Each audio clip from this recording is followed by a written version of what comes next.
Camerounais au Cameroun, Camerounais de la diaspora, chers compatriotes, mesdames et messieurs, je suis le président Chiroma. Entre le 12 octobre, date à laquelle vous m'avez confié la gouvernance de notre nation, et ce mois de juillet, 8 mois se sont écoulés sans que nous ayons eu l'opportunité de rendre exécutoire la volonté du peuple. Le régime en place, aussi usé que son géniteur, fait abstraction de la finitude de toutes choses et se convainc que, par des subterfuges et en usant le fer et le feu, il peut briser le cou à la volonté du peuple et maintenir un régime agonisant, cause incontestable du malheur de tout le peuple camerounais. Face à l'impossibilité de maintenir sous hypnose ou anesthésier la conscience de 30 millions de Camerounais, ce régime, pour se maintenir, se laisse bercer par l'illusion de l'omnipotence, mais surtout telle une épidémie qui n'épargne aucune région, y répand une campagne massive d'arrestation, de harcèlement, d'enfermement et de torture à très grande échelle contre toute personne qui fait de l'exigence du respect de la vérité des urnes l'objet de son combat, l'objet de sa bataille. Or, pour le malheur de ce régime, c'est toute la nation qui exige le respect de la vérité des urnes. La revendication du respect de la vérité des urnes a été le motif de l'arrestation et de l'enfermement de Jacques Bertrand Mbang, arrêté par un policier sans motif légal parce que simplement sa communication et ses dénonciations dérangent. C'est aussi le cas du maire Joseph Espoir Billon, convoqué pour le mardi 7 juillet à 14 heures pour un crime d'intention par les mêmes donneurs d'ordre qui ont assassiné le président Anissé Ekané. Je voudrais rappeler à la mémoire l'incarcération de Djekam Tchameni, compagnon de Anissé Ekané. C'est aussi le cas de Parfait Mvoum, de Lukman Baba Kassim, de Chuo Brice, de Djingi de Poli, tous n'étant que la partie visible d'un immense iceberg de prisonniers politiques qui se chiffrent par centaines, voire par milliers, répartis dans plusieurs prisons et qui font l'objet d'un traitement qui les dépouille de toute humanité, qui les soumet à la torture par la faim et les condamne à une mort lente et irréversible. Ce régime a fait du Cameroun une prison à ciel ouvert. Et parce que cette situation heurte la conscience humaine, l'Église chrétienne, à travers Monseigneur Cléda, s'insurge avec véhémence contre cette barbarie et exige la libération de tous ces prisonniers politiques. Mesdames et messieurs, chers compatriotes, en emboîtant le pas à l'Église chrétienne, et parce que tous les Camerounais exigent le respect de la vérité des urnes, je voudrais, au nom de tout le peuple camerounais, saluer le courage et l'engagement de toutes les confessions religieuses nationales qui, par leurs prières et par leurs actions, à leur tour exigent la vérité des urnes et la libération de tous les prisonniers politiques. Chers compatriotes, mesdames et messieurs, ce régime de gangsters et de barbares qui demeure autiste à la souffrance du peuple et qui n'obéit qu'aux seules injonctions de Lucifer lui-même, ce régime non seulement n'écoutera pas l'appel à la libération d'où qu'il vienne, mais pire, il accentuera la répression, fera régner davantage d'horreur et de terreur comme condition sine qua non à sa propre survie. Oui, mesdames et messieurs, les hommes de Dieu nous parlent de la libération des prisonniers politiques et moi j'ajoute que c'est 30 millions de Camerounais qui sont des prisonniers politiques dont la libération fait appel aux croyants de toutes les confessions religieuses, à toute la société civile, aux hommes, aux femmes d'honneur et de courage partout où ils se trouvent, pour que dans le cadre d'une mobilisation générale, qu'ensemble, que nous libérions notre nation, notre peuple. Mesdames et messieurs, chers compatriotes, c'est une question d'honneur, c'est une question de survie, c'est une question de jugement face à l'histoire, car l'héritage que nous allons léguer à la postérité ne devra pas être perçu comme un anti-modèle, mais plutôt un exemple à exalter, à suivre, en raison du sacrifice que nous aurons consenti pour libérer notre nation de l'asservissement satanique d'un groupe d'individus qui se nourrissent du sang des innocents et de la souffrance du peuple, et qui, dans leur égarement, sont convaincus que grâce aux incantations, aux rituels et aux sacrifices magiques, ils peuvent envoûter tout le peuple camerounais, neutraliser et détruire la volonté du peuple, passer par perte et profit le 12 octobre 2025, tourner la page de cette date fatidique. Erreur fatale, mesdames et messieurs. Ils se trompent lourdement.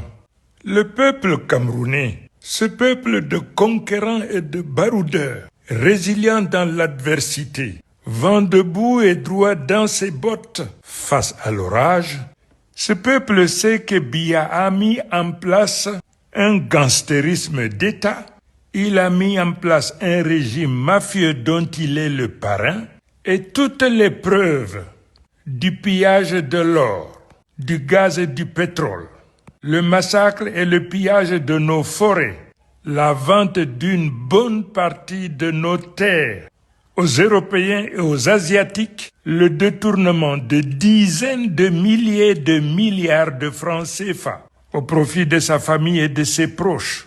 Les preuves de toutes ces dénonciations sont répertoriées, analysées et sont mises à la disposition des Camerounais pour qu'ils comprennent la cause, pour qu'ils sachent la source du drame indescriptible dans lequel se trouve notre nation, notre peuple. Oui, mesdames et messieurs, chers compatriotes, vous m'avez élu pour qu'ensemble que nous construisions le changement. Mais au préalable, nous devons d'abord libérer notre nation. Biya et son équipe doivent libérer les arcanes du pouvoir. Bien qu'ayant subi une défaite humiliante à l'occasion de l'élection présidentielle que lui-même a organisée, il refuse d'obtempérer à la volonté du peuple et au lieu de se retirer, il menace, il intimide, il arrête et emprisonne, il persécute, il tue. Et c'est là, au vu et au su de tout le monde, au vu et au su de toute la communauté internationale. Le peuple camerounais, persécuté par ce régime, a le droit et le devoir légitime de se libérer. Et selon les textes des Nations Unies en matière de droits de l'homme et de la Charte africaine des droits de l'homme et des libertés, le peuple camerounais a le droit de choisir les instruments les plus appropriés à cette fin.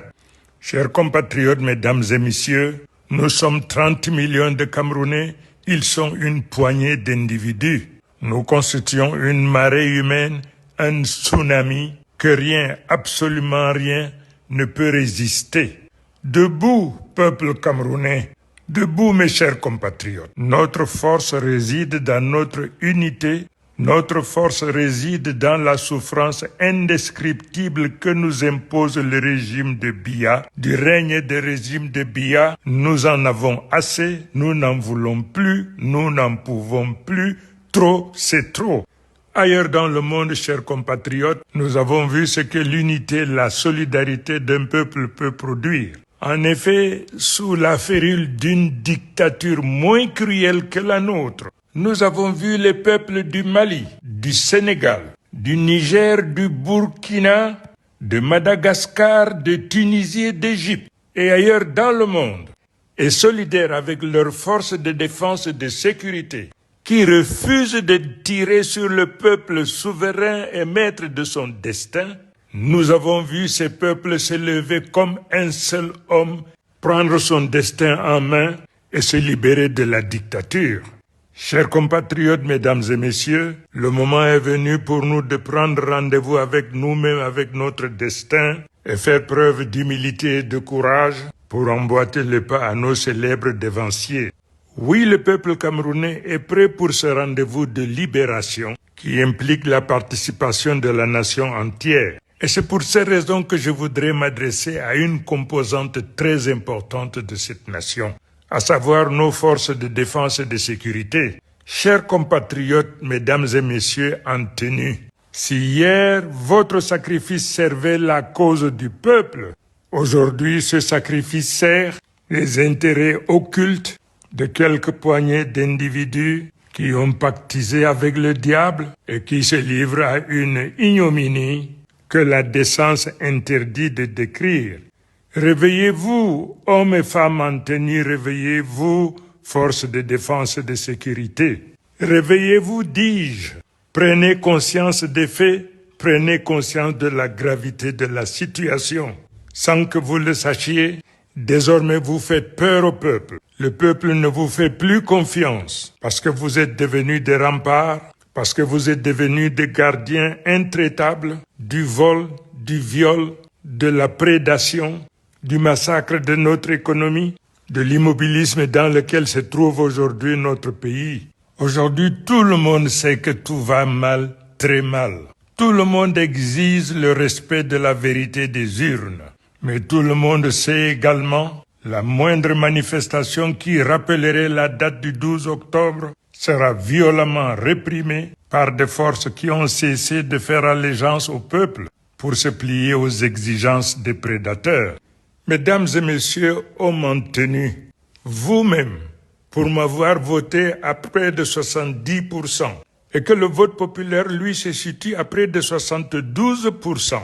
Comment se fait-il que vous ne réalisez pas que ces donneurs d'ordre sont illégaux, illégitimes, et qu'en obéissant à leurs ordres, vous désacralisez et profanez les sacrifices que vous avez consentis pour servir notre nation? Mesdames et messieurs en tenue, il faut être manifestement de mauvaise foi pour refuser de constater que ce régime est à bout, que la fin est là, la fin s'approche, parce que nous sommes en fin de cycle. Aucun mantra, aucune incantation ne peut ralentir, encore moins inverser l'ordre universel. Mesdames et messieurs en tenue, en ma qualité de président élu de la République du Cameroun, je vous demande de vous réconcilier avec votre peuple.